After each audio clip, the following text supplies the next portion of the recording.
Ooh. Happy New Year's, guys. This is going to be our very first show of 2023. We are College SportsCast. I am Brad, and I have John Roberts on with me right now. I believe John Hammonds is going to show up in a few minutes, but we'll see. Maybe he will. Maybe he won't. But this is our very first show of 2023. We hope everyone Number one. We hope everyone had a good holiday season and a Happy New Year. Did you, Roberts? Did you have a good holiday? Have a Happy New Year? Yes, I did. Yes, I was just wondering if you had a good time or done Yes, something. it was a good time by all. Good. Presents were given out. Time You see was any good. fireworks? Tried to avoid those. Don't really care. All right. I was just wondering. I mean, there's basically 2 times a year that it's okay to shoot fireworks. Everybody knows the 4th of July, but it's okay to shoot fireworks like for the New Year too. Yeah, and my dogs will keep me awake. So I always hope it rains on 2 days a year. Heck, I even seen somebody shooting fireworks off New Year's night, not New Year's Eve, New Year's night. Somebody was Yeah, they're a little late, especially when you get this far over in the Western Hemisphere. There's not another New Year's to be celebrating. You're late. Sorry. Yeah, it was like 9, 10 o'clock at night, New Year's night. Yeah, you ain't got to go home, but you got to get the heck up out of here. I'm not sure what that was about, but anyways. So nobody knows. We are here tonight we usually do our Hot Topics Pick 6 segment show.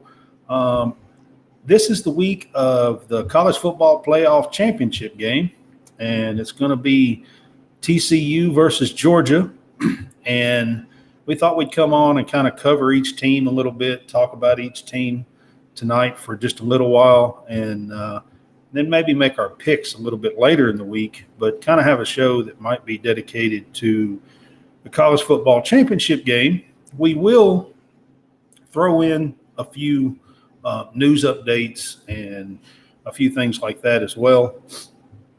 So right now, I'm going to say that I'm finishing watching Kentucky and LSU play, and there's 3.4 seconds. LSU is throwing it in. Game's over. Okay, it's over. Kentucky wins.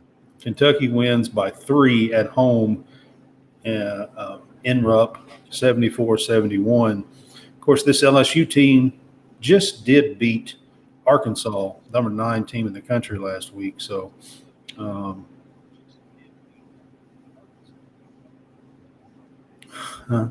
Josh Hart is on with us. Josh, he says the ESPN commentators are freaking making me mad. These refs suck too. Glad we won, but ESPN needs to fire these guys. But isn't that Tom Hart on there? Yeah, that was Tom Hart and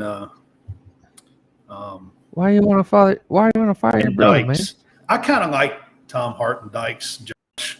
The refs, Doug Shows has to be the most impartial ref that I have ever seen in the game of basketball, other than maybe Ed Hightower many, many years ago in like the 80s or 90s.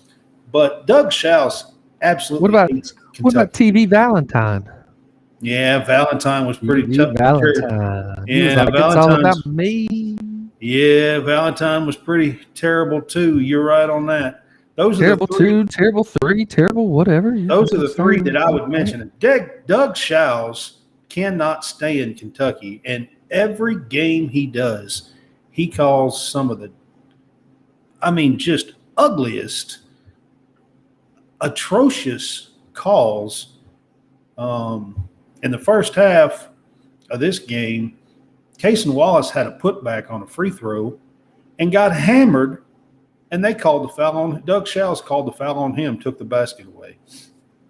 Anyways, it was a horrible. Absolutely. Anybody that knows anything about basketball, you could see the replay, and there's no way that you could say that it was the other way around.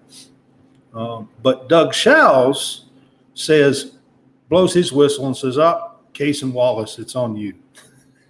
You did it. Anyways,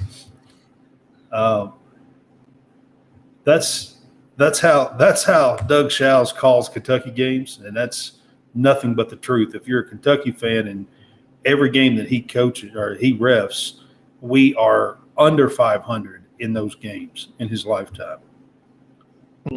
Joshua Hart says they were rooting for LSU towards the end of the game. Their tone was for LSU. That's why they need. They wanted a comeback. Well, that's what they want. Doug Shows always wants Kentucky to lose. No, he's talking about the commentators. All the commentators. Yeah, they were rooting for LSU at the end of the game. They said, okay, well, they just want a good game.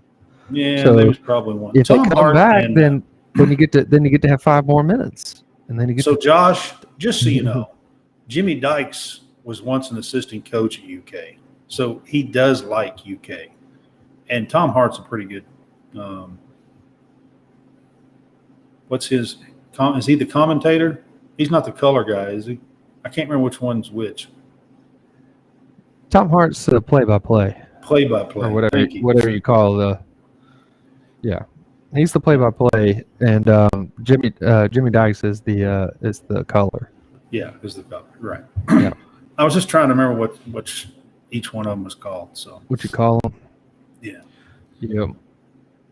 So, off the top of my head, I had to try to remember it. I'm sorry, I'm not always my brain.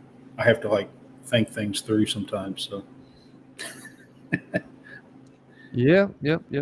Well, all right. So before we get to the football stuff, we'll do a little bit of update on some scores. Kansas is leading Texas Tech. I almost said TCU. Texas Tech. You did. 54-45. Second half. Texas is getting bounced at halftime by Kansas State, 58-40. They're down 18, give up 58 points at halftime. That's a lot. Alabama is beating Ole Miss 49-25. And where the heck is that game? It should be at Alabama because they're listed second. No, I mean on the TV? On TV, because I'm not sure, John. SEC Network. What? It says SEC Network. It is. It wasn't showing up when I was looking for it earlier. Yeah.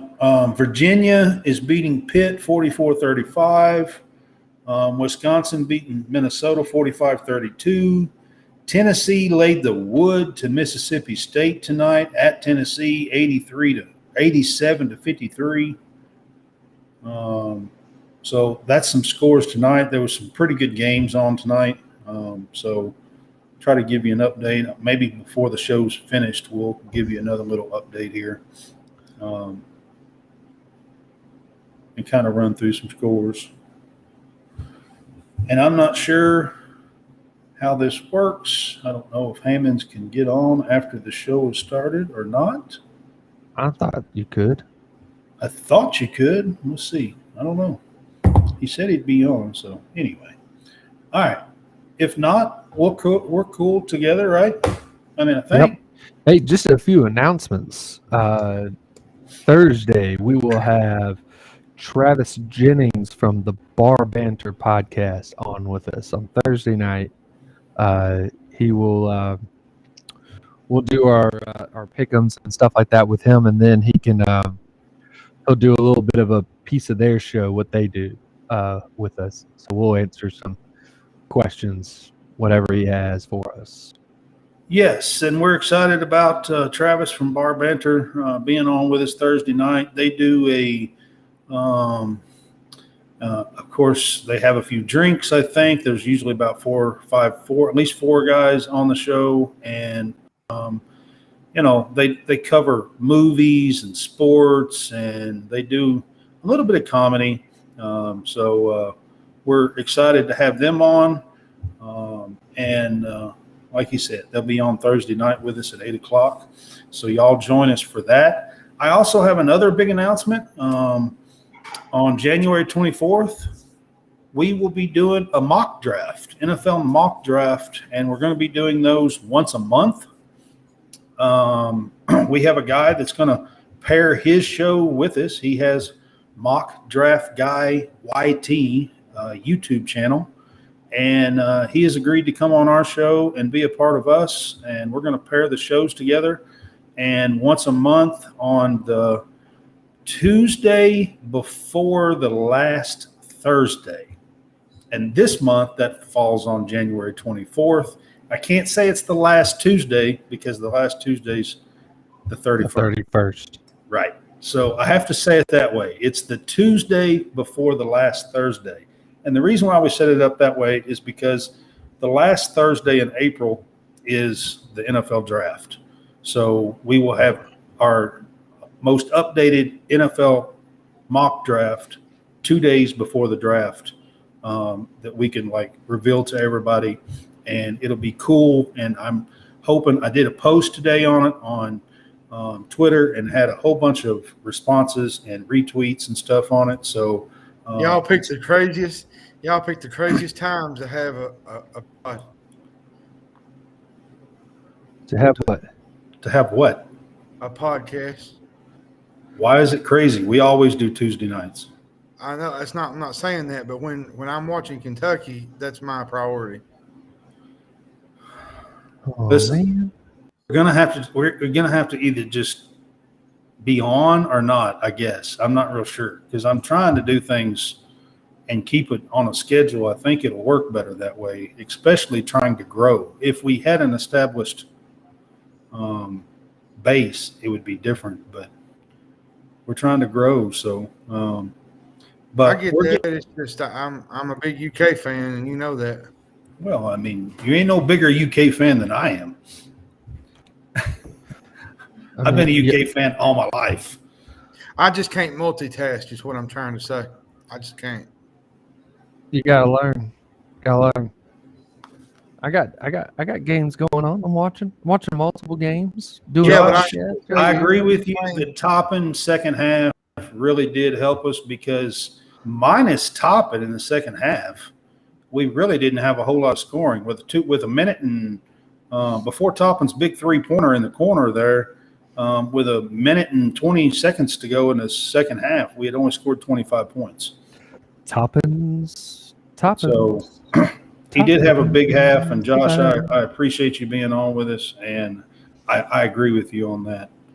So we're going to get into the national championship game. It's a big week in college football, and it is TCU versus Georgia. And I'm going to start it out by saying this. Saturday night, those were two of the best college football semifinals that I've seen in a while. If you take both games back to back, did y'all have fun watching these games? I mean, they were really good games to watch. Yeah, they were amazing. I loved it. They were really good games to watch. I really think that, Ohio State losing Marvin Harrison Jr. was the deciding factor in that game, though. Yeah. And it could have been. You're right. I agree. He was showing out in the first half, and I mean, and I called it too. I called it right here on the show with Talking Kentucky on Saturday at 4:00 when we did our show. I called it. I said Marvin Harrison is the best wide receiver in college football, and that he was going to show it tonight. And he only got to play one half, and he showed it. That kicker, man, that was about the worst kick I've ever seen. That was just. Yeah, well, he overcooked the guy, but it's. I don't know.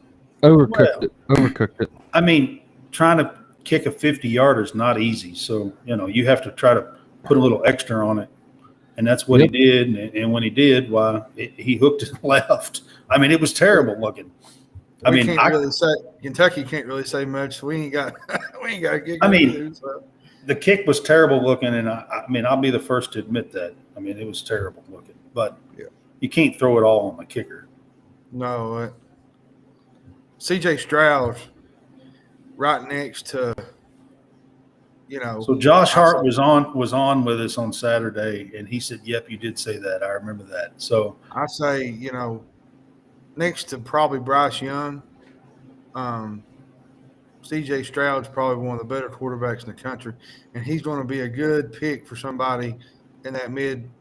Well, I'm telling you, what he did to Georgia's defense the other night was impressive. And LSU showed him the playbook. The reason I showed you how to do it. The reason I bring up Bryce Young is because Cole Kubelik made a comment. He said he done the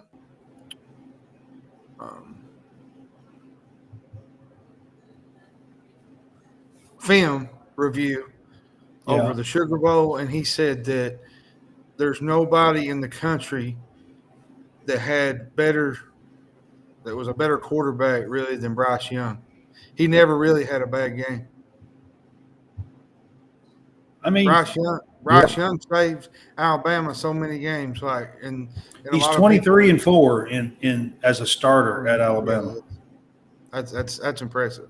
He's 23-4 as a starter That's crazy. at Alabama. I seen it earlier. And many are trying to decide whether to take him early or take him late. But I'm going to tell you something because of his size. But if you watch him play, though, he don't play that way, though. I mean, he's just a precision passer. Well, so TCU, let's talk about TCU. I mean, TCU pretty much shocked the world, I'm pretty sure, Saturday night and was up double-digit points like a couple of times on Michigan. Michigan did have a whole lot of fight in them, and TCU hung on 51-45. Well, the problem was Michigan couldn't stop TCU. Exactly. You couldn't stop Michigan. It was basically one way or another, but TCU made the stops when they needed to. Well, TCU had 2 pick sixes, and that was the difference in the game. Here's what's going to be interesting about this game. It's going to be Georgia's talent and experience against TCU's explosiveness. The way they, their offense. Right. It's going to be interesting to see how this secondary that's already suspect for Georgia, how they line up against a team that can move the football like TCU can.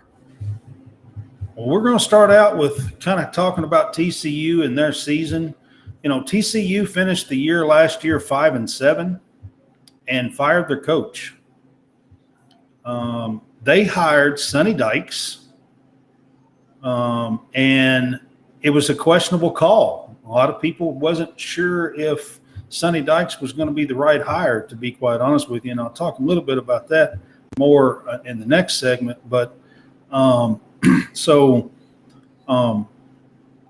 were unranked in the preseason and in both polls, and basically have come out of nowhere. I mean, when I say also unranked, they were also not in the top 3 or 4 for the Big 12. No, they wouldn't even. I don't even think they was picked to be top 4. Yeah, I don't think they were picked to even be top 4 in the Big 12. And that's what many had Oklahoma. If you remember, I had Oklahoma winning. With Texas. Texas was up there. Baylor was up there. And Baylor, you see Oklahoma State was up there. Yeah, Oklahoma State was up there in the Big 12. So I know TCU had to be in the middle of the pack at least. I'll say this about TCU. Max Duggan went through a lot of stuff. He had that, 2 years ago? He had a catheter in his groin for a heart problem. Many didn't think that he would ever recover from that. He come back from that. He's 6'2", 210. He's not the biggest quarterback. Right. What's that old saying? But he's got a lot of heart, man. What's that saying? like Jane plays like or Fights like Tarzan. fights like Tarzan, plays like Jane, or Sure.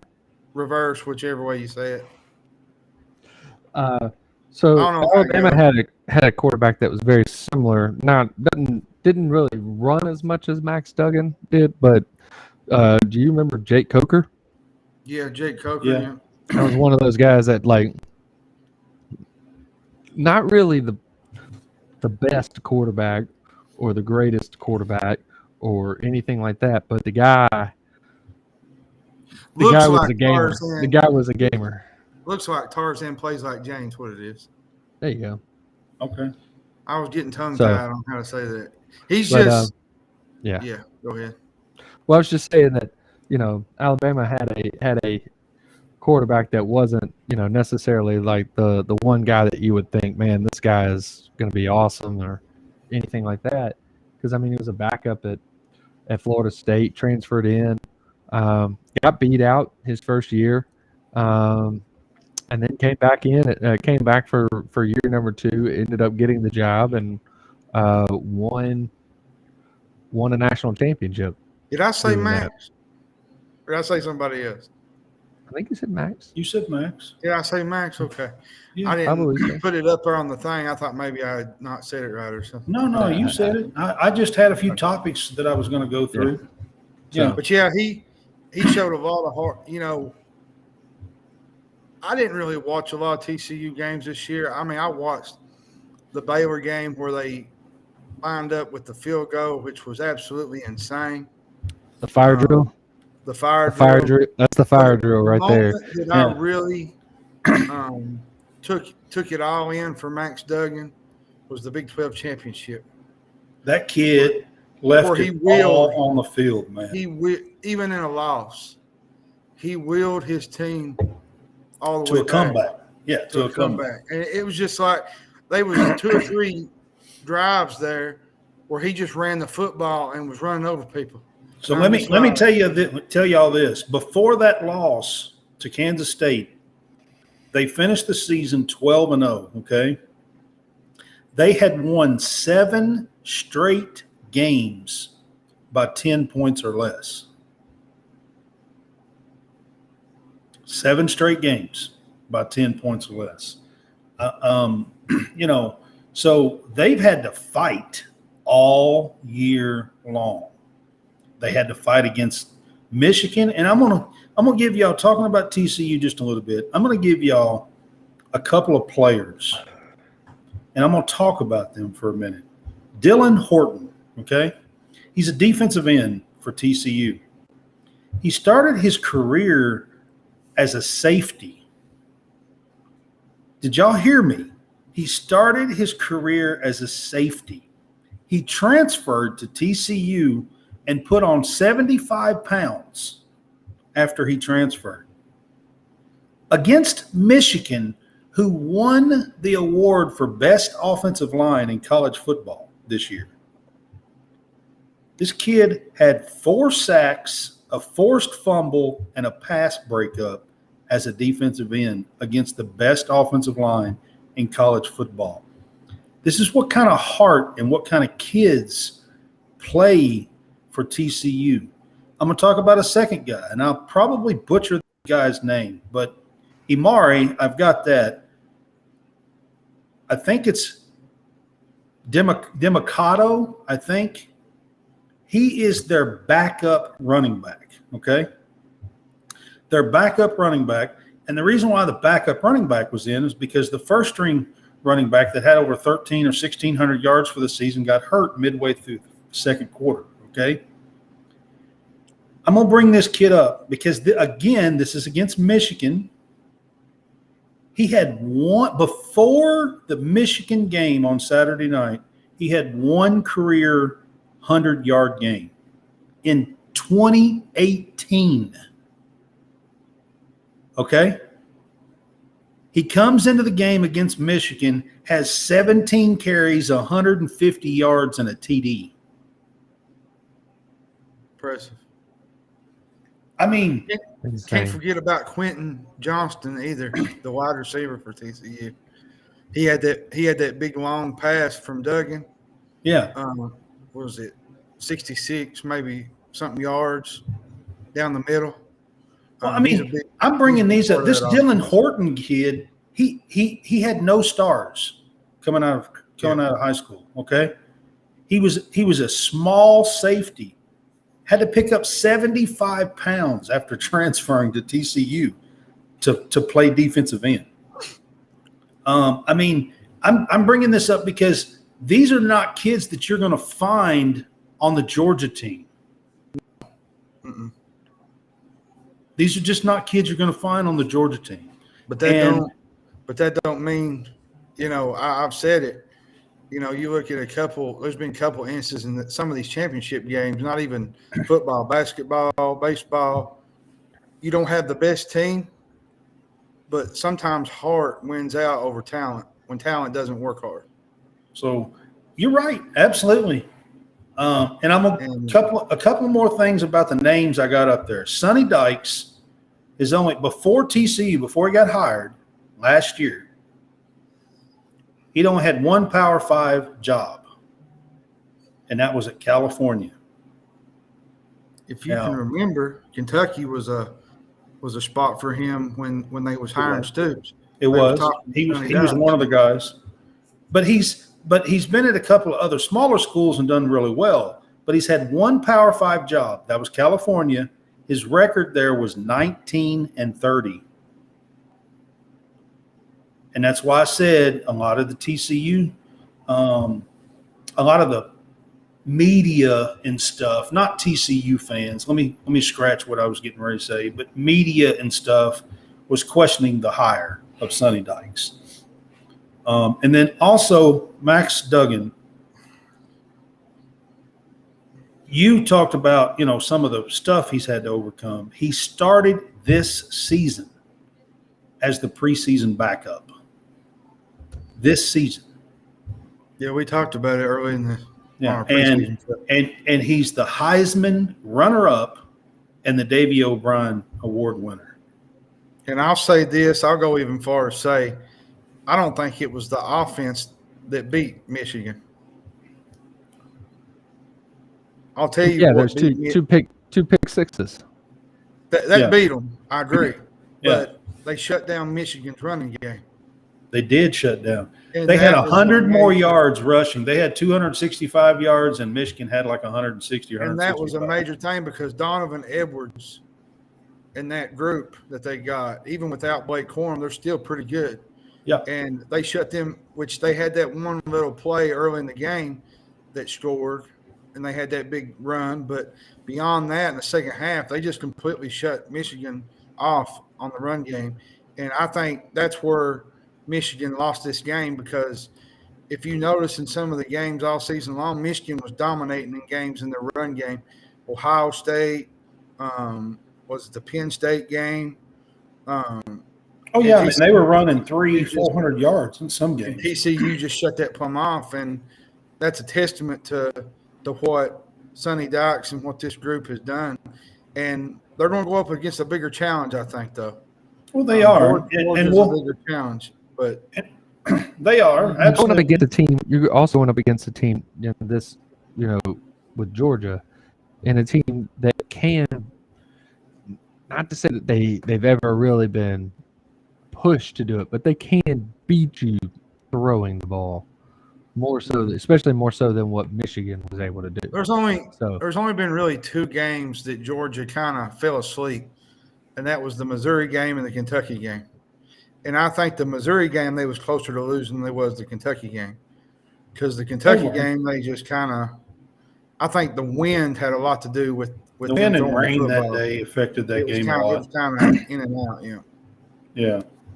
So Georgia was a preseason number 1, championship last year. So my point in this is you have one end of the spectrum and you have the other end of the spectrum when it comes to TCU versus Georgia in this game. All right, here.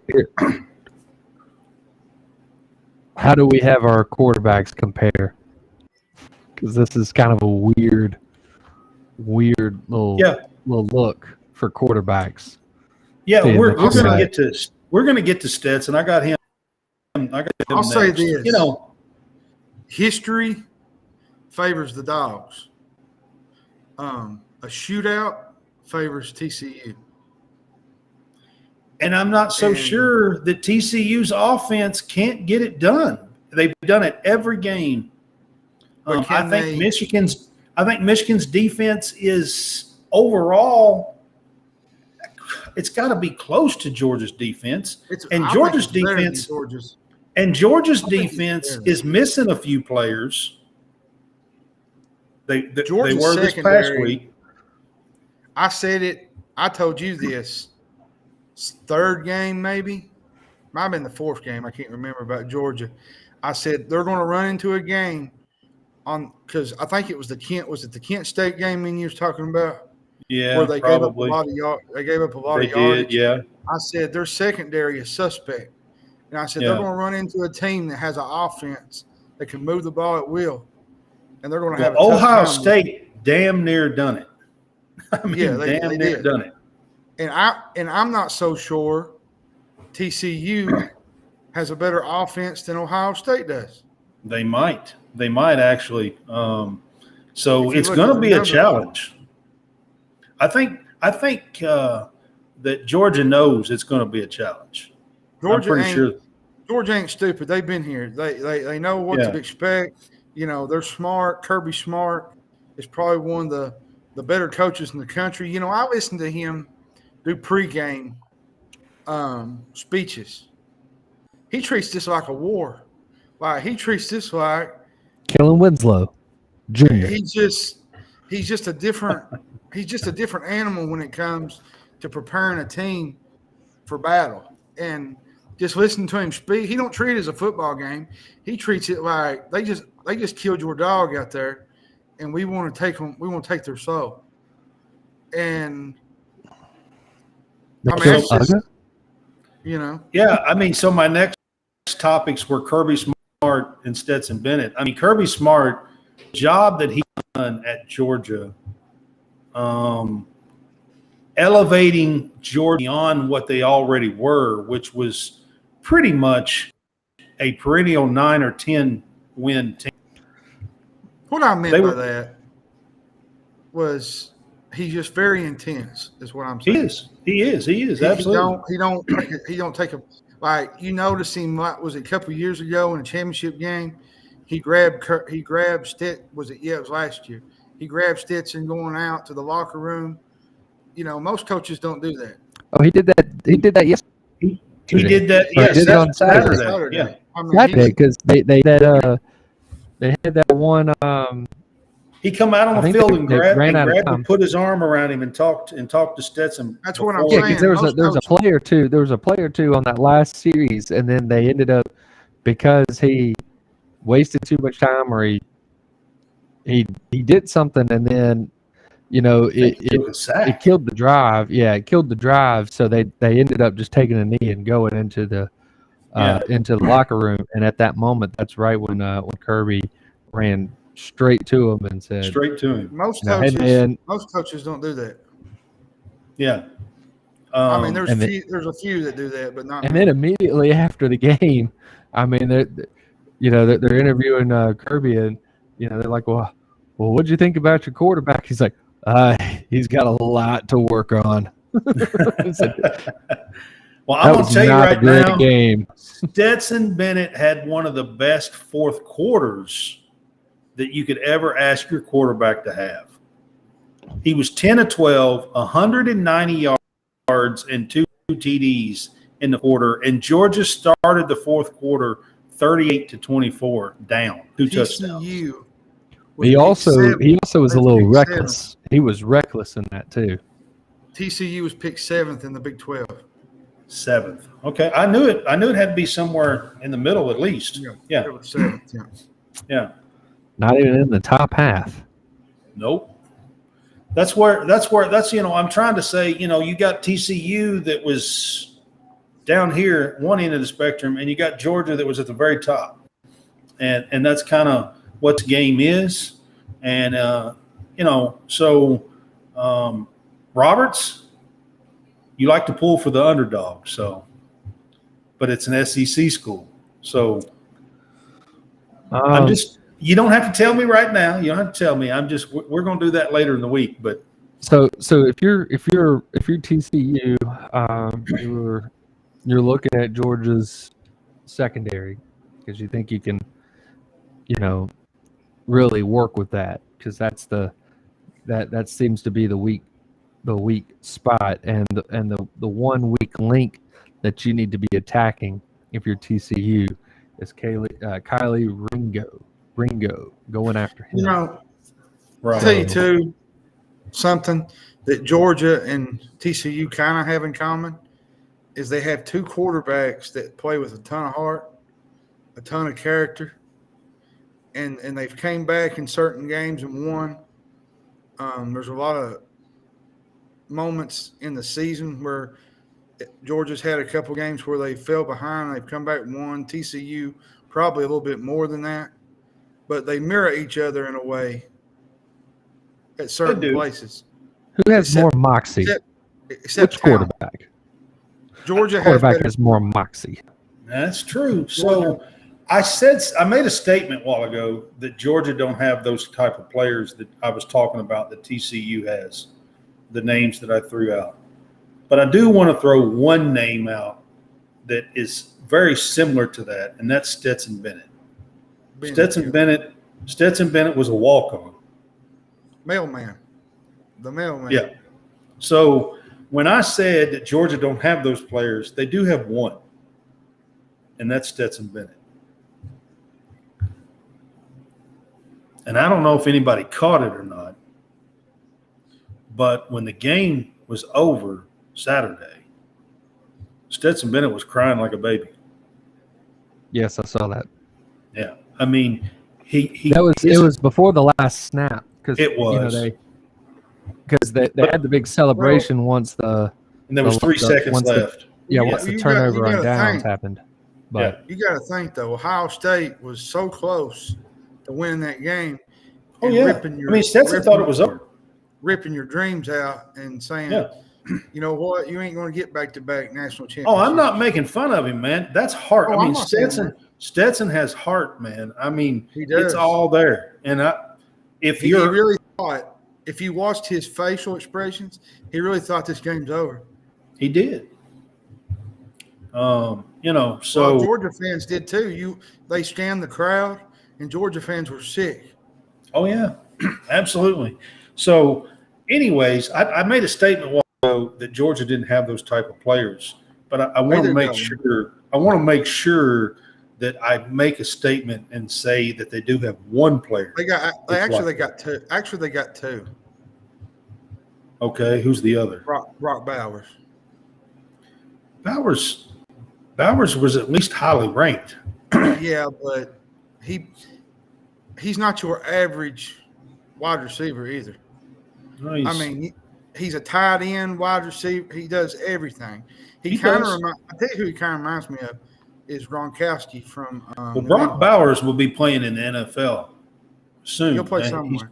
He kind of reminds me of them guys. This is just his second year, so he has one more year left. But Stetson Bennett, I'm not sure if he will be playing in the NFL. Reason I say he kind of reminds me of Gronk is because how Belichick had them Wes Welkers, those Danny Amendolas. He had those little guys that played in the slots. Yeah. Just kind of reminded me of how they used him. Cole Beasley's another one, plays for the Buffalo Bills. He just reminds me of those kind of caliber receivers. Right. George Kittle. Kittle's one, yeah. Yeah. Travis Kelce, I wouldn't put him in that range because Kelsey's probably on another What planet. about Gonzalez? Back in the day. Huh? Yeah. Yeah. Yeah. Sorry, I just got a phone call, but did you all talk about DeMar Hamlin any? Not yet. We have not yet. That was a scary situation. Is that Josh? That's Josh. Okay. Yeah. Yeah. I will before we close out the show. I had just a little bit I was going to speak on about Hamlin. So, We are, of course, talking about the TCU and Georgia game. So we're going to go from y'all have anything else, Hart or Stetson Bennett, you want to throw in? We're good. I'm good on that. All right. So we're going to go to keys for a win for each team and kind of talk about some of the keys that you think, for TCU, I mean, they have to be explosive on the offense. They have to keep on their heels. I think they got to have to be limit explosive on offense. I think they got to limit Georgia's explosive plays. Take care of the ball on offense. Against this Georgia defense, you don't want to have turnovers because Georgia will take a team like Georgia will take advantage of things like that.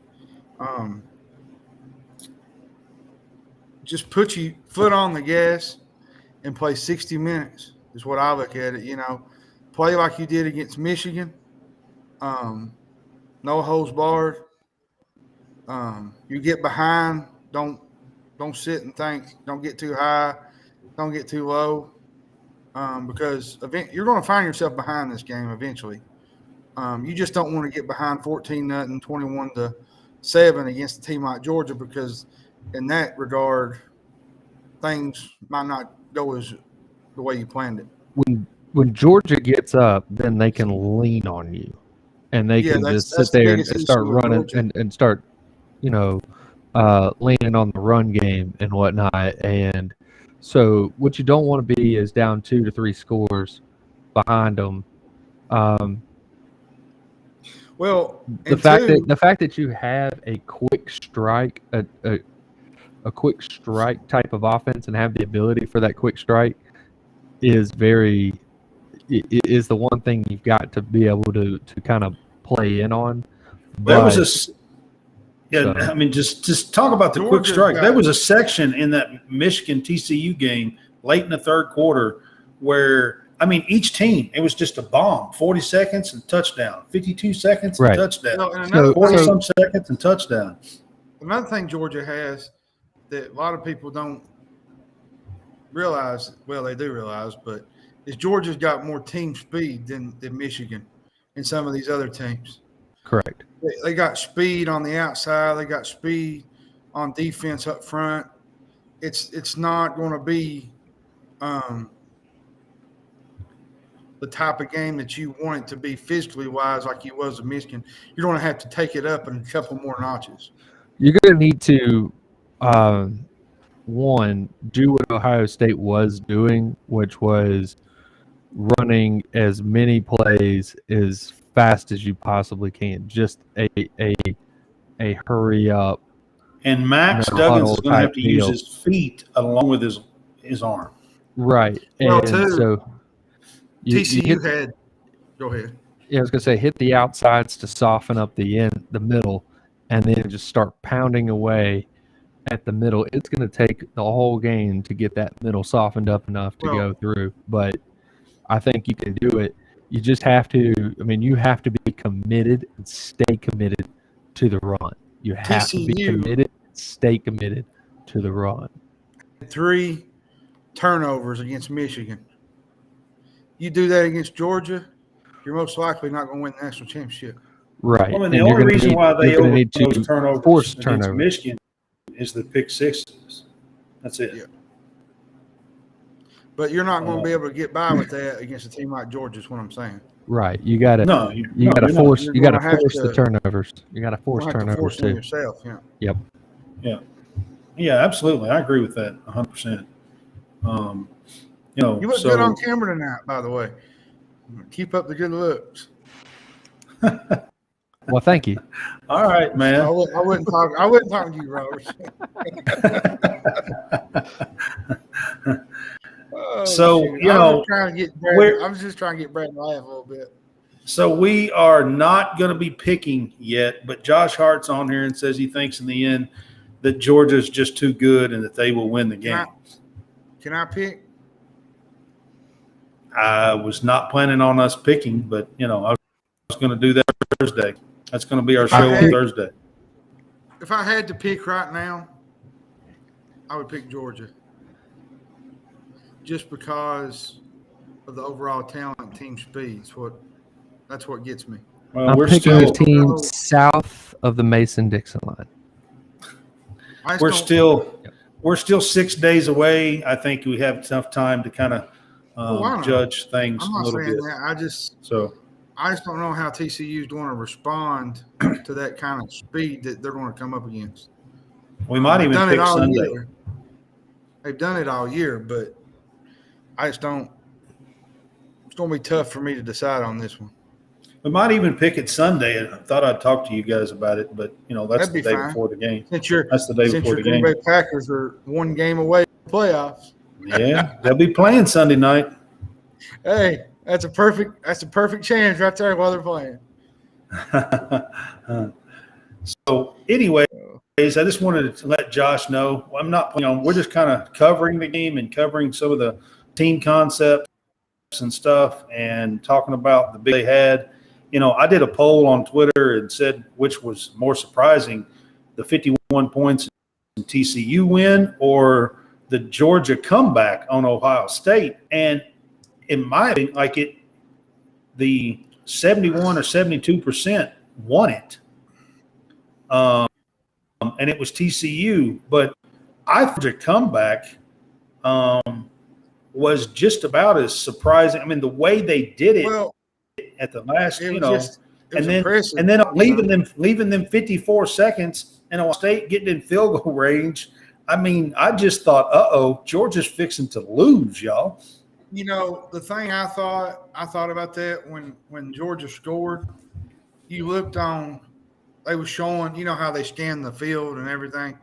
They scanned over to Stetson 2 or 3 different times, and it looked like he was thinking to himself, we scored too quick. He even said it in the postgame. Thought we might have scored too quick. As soon as they scored, I was screaming, Stetson, you done it too quick, man. You left too much time on the clock. I said it. I was like, man. Yeah, but then I mean, I feel like also in the return. Or when Ohio State was going down, that Ohio State also mismanaged the clock that they had because of I think they allowed too much time to come off the clock off a couple of times. Yeah. And they had 2 timeouts, and they didn't use them for a couple of plays, and I'm not really sure why. Right. And so then it cost them because once they got down at the end, then they weren't really doing what they could to get more yard, get even closer, get lined up correctly, and then it ends up being a 50. Then they also had a couple of injury timeouts for Mikael Williams. Georgia ran with about 30 seconds to go and had basically a timeout to set up plays, and they all huddled, got together, and everything else. So they had those 2 plays too. Correct. Yeah. And I think that they had the ability at the end of the game and just kind of squandered it. I will say this: and then C.J. Stroud was impressive. Probably the best he's ever looked. He was impressive. The best he's ever looked. Like, I know you started the show out, Hammonds, talking about Bryce Young, but Lord have mercy, C.J. Stroud was impressive. He kind of favors Bryce Young, the way he moves and the way he makes plays. I'm sure after watching the game Saturday that I wouldn't pick C.J. Stroud. I'm telling you, he was impressive. I'd take him in the top 10 if I was needing a quarterback. Somebody that really needed a quarterback. Jets. He was impressive. If you feel like you can hone that in and have him do that multiple times, because again, this is the best he's looked. But he hasn't. And they looked said that good. He hasn't looked that good the entire, as far as for the season. The commentator said that in the game. That together, right? Yeah. And so, and because there's been games where he's looked like a deer in the headlights. So, But he was Michigan, impressive he looked like against Georgia. He was impressive against Georgia. I can tell you. it was. And he was calm. And Georgia's and the collected best team in the country that whole game. for 2 years straight. So I thought a lot of people was picking Georgia that game, but there was just a little part of me that said Ohio State's going to give them everything they want. Well, Coleman Scott, before we were getting off that night, he asked me, he said, is there any chance that Ohio State wins this game? And my response is that they have a heck of an offense and that Marvin Harrison was the best receiver in the game and that there was a chance that they could put up a lot of points. And if they could do that, they would have a chance to win. And that's pretty much what happened. That's pretty Until much what happened. Concussed. Yeah. Until he got concussed. Marvin didn't get to finish the game, but he had one heck of he had first 5 receptions. He had 106 yards and 3 TDs. Quickly. First quarter. Right. Yeah. So, all right, guys. That's kind of what we're going to talk about as far as the playoff game, the championship game for next week. I kind of want to run through some of these scores. So, Kansas and Texas Tech are 73-72 with 40 seconds to go. Kansas has the ball. It's at Texas Tech. Oh, we're going to basketball now, right? I just giving an update real quick because I opened the show. Tennessee looked like a Final Four team tonight. They did. Absolutely dominated Mississippi State. They did. Did anybody see the ending to the Louisville-Syracuse game? No, I didn't see how it ended. I know it was close. I want to tell you right now, please go watch the ending of that game. Okay. I'm not even going to say what else happened. Just go watch it. Damn it, Hammonds. The reason I say that is how bad Louisville is. It just proved the point to how bad they really are. They had a chance to win the game. I'll just go ahead and say it. Had a chance to win the game, and he was dribbling around out on the front, didn't realize how much time was left, and dribbled through 3 or 4 different guys, the Ellis kid, and lost the ball and kicked the ball plumb out of bounds, and the time went out. They didn't even get a shot. They didn't even get a shot off. Good grief. That don't look good for Kenny Payne either, guys. It All doesn't. right, so I agree. And there was another. So Pittsburgh's situation. up on Virginia, who's ranked number 11 right now, with 29 seconds to go on the ACC network. Virginia double dribbled. 62-60. Okay. I'm just trying to update. There's some games going on. Vanderbilt beat South Carolina. But to get to that point, South Carolina had the ball at the end of regulation, got their shot blocked. Vanderbilt guy picked it up, tried to run with it, got it stolen away by the South Carolina guy, tried to put up a shot, and the ball tipped over to a South Carolina guy for a layup. And a guy that he was a media guy or something, he said, we need to play Benny Hill's music to the ending of this regulation. He said, this is absolutely atrocious. When you put 2 bad teams together, though, that's what you get. Oh, man. You were wide open, dude. Sorry, I'm watching the end of this. Texas Tech, Kansas dominated Ole Miss tonight. Wow. Texas is about to lose to Kansas State. Yes. Kansas State was drilling them by 18 at halftime. They're fixing to give up 100. Kentucky won pulled out a win at home, yeah. But it was a struggle bus to do it. I'm just going to say this. I'm going to make this quick and easy. I'm glad we won.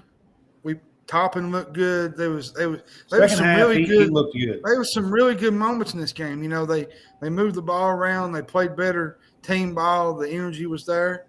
But for the life of me, why, when we get into a close game, 5-6 points with 2 minutes to go, we go to style ball? Well, I'll and we never can't understand. hit free throws late in the game. Severe Wheeler played a great game today. I'm not going to say he didn't. He did. But Lord have mercy. But I don't Every understand why time we have had a late game situation this year, this is now 14 games in, every time we cannot sink free throws. Well, and you can't do any offense either when it gets late in the game. You look at last year, St. Peter's. We had an 8-point lead with 4 minutes to go. Or no, 5 minutes to go. And couldn't hold it because all we did was just dribble the ball around on the perimeter. Well, part of that is hitting free throws. When you're up and they got to start fouling, you've got to step up to the damn line and hit your free throws. I've Plain never and seen simple. a Cal team that shoots free throws worse than they had. It's This every year team, with them. every time they have, it's been a late I've seen game Memphis situation. team do that. Memphis had some pretty bad free throw shooting teams. The Derrick Rose team was pretty rough. Yeah, it was Memphis bad. with Calipari. That's what I'm saying. Memphis with Calipari, bad free throw shooting team. Yeah. They had Derrick Rose, bad free throw shooting team. But I just also wanted to say that in less than 45 days, we have college baseball. Yes, sir. That's going to be awesome. Yeah, we're going to be doing quite a bit of coverage yeah. with ball too this time. I got some news tonight. We have a interview Sunday. Sunday on our Sunday show? Yes, sir. Okay. For our Sunday show. Okay. I'm thinking of just using it for an interview, if that's okay. Sounds good. Alan Ray from Villanova will be on the show with us. On Sunday? Yeah, he said that afternoon would work. I told him I'd get back to him on a time. Well, three is what I have it scheduled at. 3 Central. 3 Central, so that'd be 4 Eastern time, right? Be 4 Eastern. Yes. Yeah. Okay. Yeah, that's fine. That's how I have it scheduled. We can do that, and because he said that he needed to do it pretty quick because he was going to be doing some stuff down the road, podcast wise, and I told him that would be a perfect time, to be honest. Okay. Sounds good, man. So we got a lot of stuff lined up this week. We have Bar Banter on Thursday, and sounds like we have Alan Ray, not to be confused with Ray Allen. Yeah. Just so y'all know the difference. If we ever get lucky enough to get Ray Allen, that would be perfect, right? Alan Ray played for Villanova on the 2016 that went to the Elite Eight. Actually, he played with, if you remember correctly, played with Kyle Lowry, played with that. He played on that 4-guard team. Remember, there was a 4-guard team? Yeah, they went to, I think one year they went to the Final Four, if I'm not mistaken. I think they went to the Elite Eight, I know, but we can ask him. Elite Eight, lost to Florida, I think. Yeah. Yeah, they went to the Elite Eight his last year, I think. Yeah, because he was telling me about the Florida team that won a national championship. Yeah. He said they had so many dudes on that team. Yeah. He said that's the years, or right up close to the years that Florida won their back-to-back. Billy Donovan, is he going to purchase any land in Lexington? You remember that joke? Yes. Gosh, if something was to happen to Cal, that'll be the first name everybody bring up. He ain't coming to Lexington, guys. He's not coming to Lexington, guys. He's not coming. Y'all don't even mention it. He's not coming to Lexington. I don't want to hear it. As bad as we are right now, a lot of people would accept Patino back, as much as I hate to say it. I'm gonna tell you right now, that might be all she wrote for me. I don't know. Too old. Listen, let me say this: if And it too wasn't many for Patino, scandals. Kentucky wouldn't be where they are today. I'm just telling you, it might be all Just she leave wrote it for at me. Let's leave it at that. If it wasn't for Patino, Kentucky wouldn't be where they are right now. Well, I mean, Patino done an awesome. I'm not going to ever say the job that he done in Kentucky. If he would have stayed, he would have won 4 or 5 titles. I know where you're going with this. Yeah, I know it. The big scandal. I just can't. Look. We live in a world where, you don't morals and all that kind of stuff to mean anything anymore. And for me, it still means something. And I can't go that route. That's just me. But that's why I said that. Did you want to touch on DeMar Hamlin real quick? Yes, I do. So last night, Buffalo Bills playing the Cincinnati Bengals. And DeMar Hamlin, who is a second-year player out of Pittsburgh, made a tackle on a crossing wide receiver, completed pass, routine play, jumped up, even got up. He got up, adjusted his helmet, and tried to take a step and just fell completely down. Collapsed, yeah. He collapsed. Wound up, first time I've ever heard of this in my entire life, and I've been watching football for 45 years. I've never heard of them having to do CPR on the field, and they had to do CPR on the field.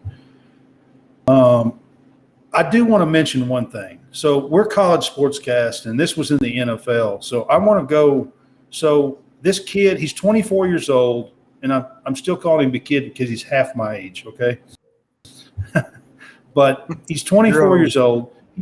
He's been in the league 2 years. This is his second year. He became starter this year. He's got a great toy. His toy drive is amazing, by the way. Yeah, yeah, it is. I seen it today. He played in Pittsburgh, and he's from Pittsburgh, okay? So Coach Mike Tomlin, Pittsburgh Steelers, I saw a little piece on him today, and he's making some statements about Hamlin, and he told the story that he knew Hamlin since he was 12 years old, and that, just what a great guy he was, what ethic he had to get to where he was, the goals that he had. He talked about his family, and just what Pittsburgh and the city of Pittsburgh meant to him.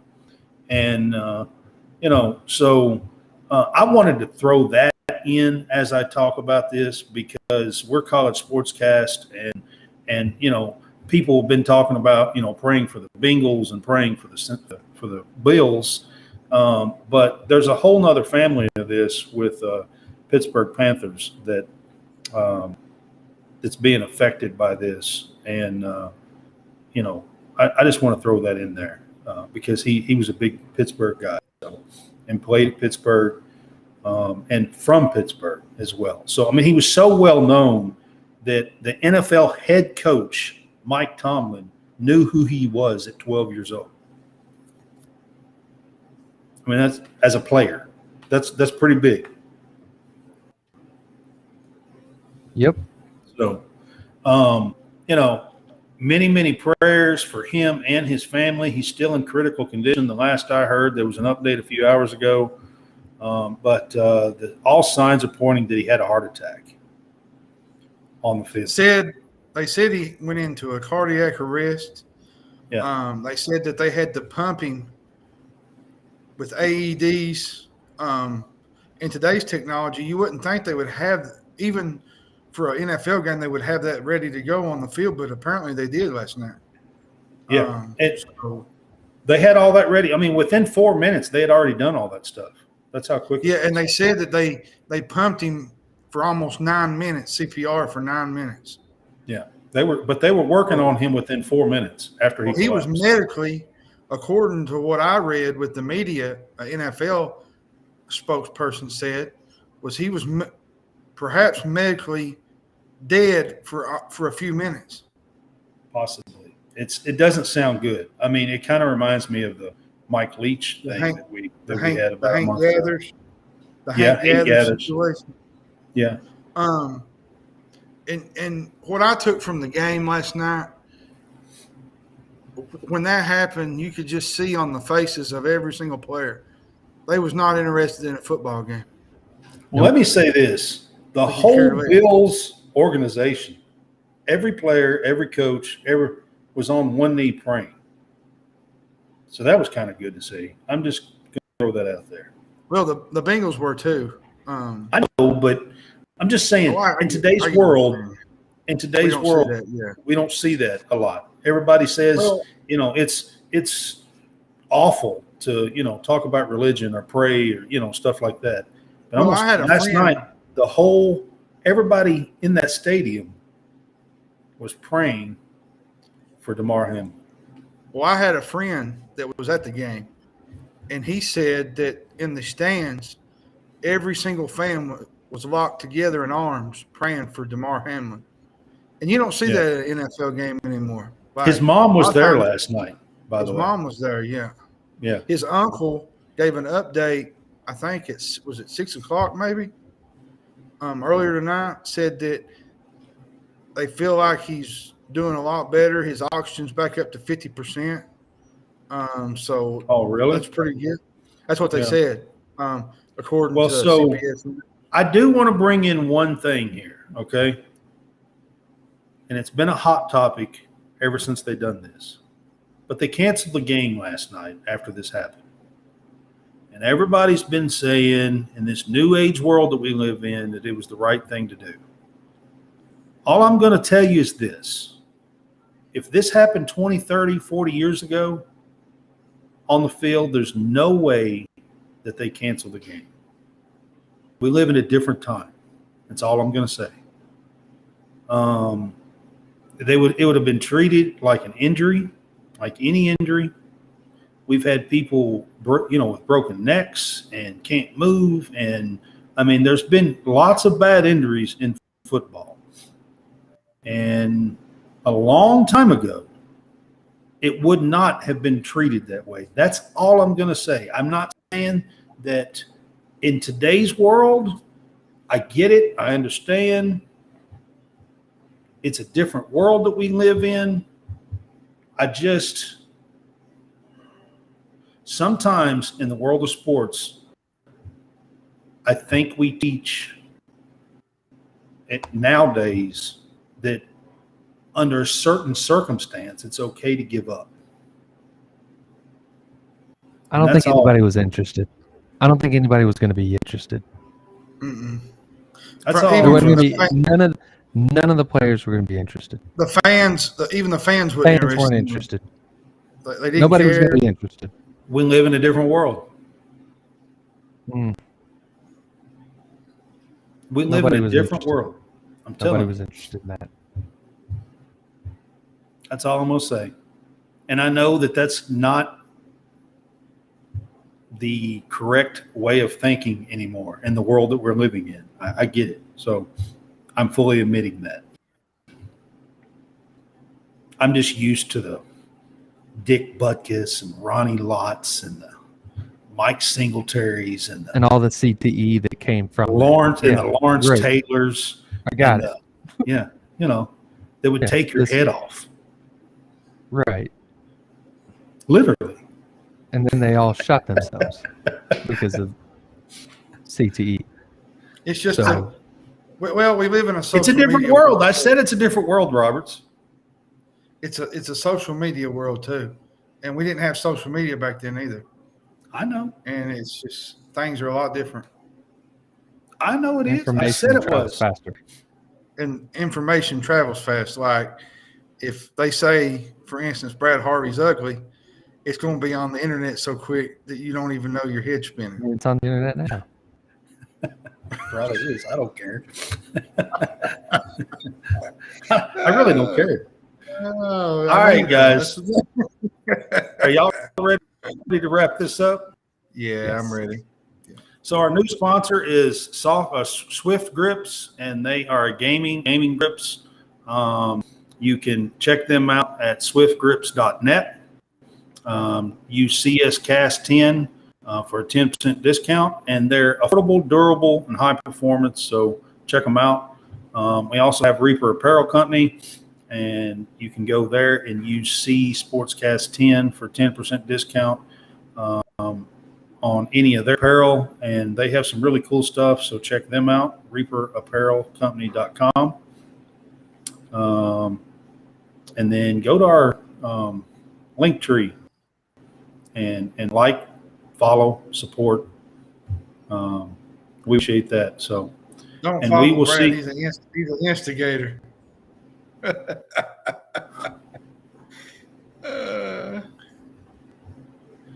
Hey, all I'm going to say is I usually speak my feelings, how I really.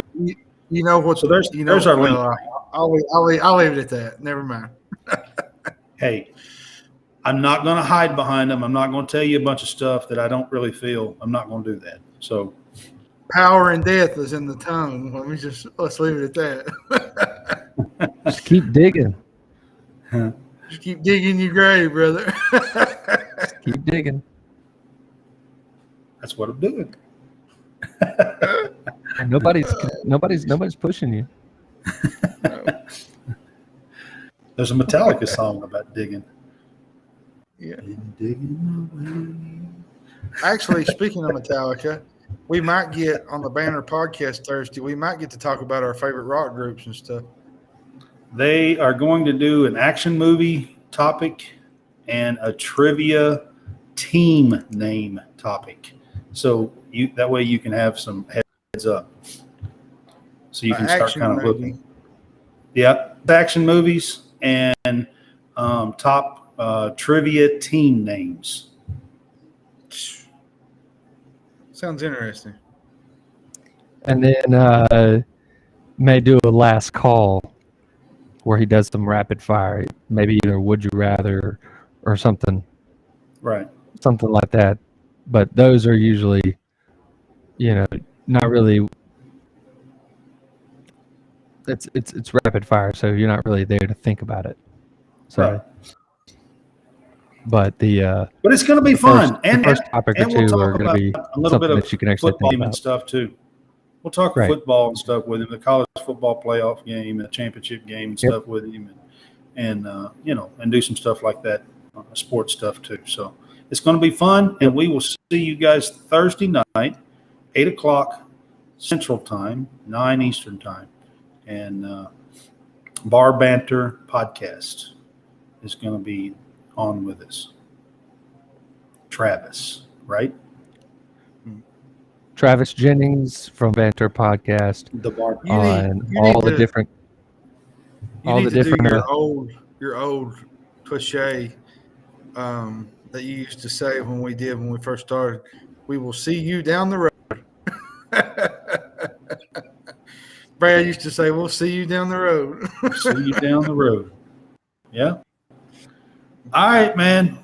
We will see you next time down the road. Or some other time. All right. Y'all have a good night. I appreciate John you. Roberts, you're the man. You're the man, John Roberts.